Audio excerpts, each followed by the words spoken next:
आगे बढ़ेंगे और खबर शामिल करेंगे टोबा टैक्सिंग से। मियां जहां सेब की रिपोर्ट के मुताबिक जहां पर नान और सादा रोटी की कीमतों में कमी कर दी गई है। डिप्टी कमिश्नर मोहम्मद नईम सिंधु की हिदायत पर जिला की हदूद में नान और तंदूरी रोटी की कीमतों में कमी कर दी गई है। कीमतों में कमी वज़ीर आला पंजाब के अहकामात पर गंदम की कीमतों में कमी के बाइस की गई।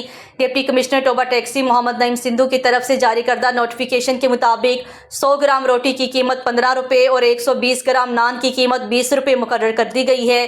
डिप्टी कमिश्नर मोहम्मद नईम सिंधु ने कहा है कि शहरियों को रिलीफ फ्राहम करने के लिए मुसलसल मुतहर्रिक हैं।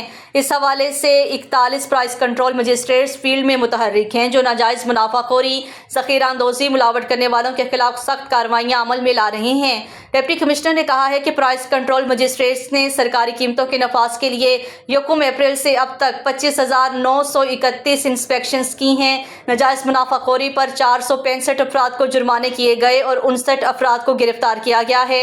6 गिरा फरोशों के खिलाफ FIR का इंदराज करवाया गया है। नाजायज़ मुनाफाखोरों को 13,40,000 रुपये जुर्माने भी आयद किए गए हैं। डिप्टी कमिश्नर मोहम्मद नईम सिंधु ने मजीद कहा है कि नाजायज़ मुनाफाखोरी के अलावा ज़ख़ीरा अंदोज़ी और मिलावटी अशिया बेचने वालों के खिलाफ भी कार्रवाइयाँ की जा रही हैं।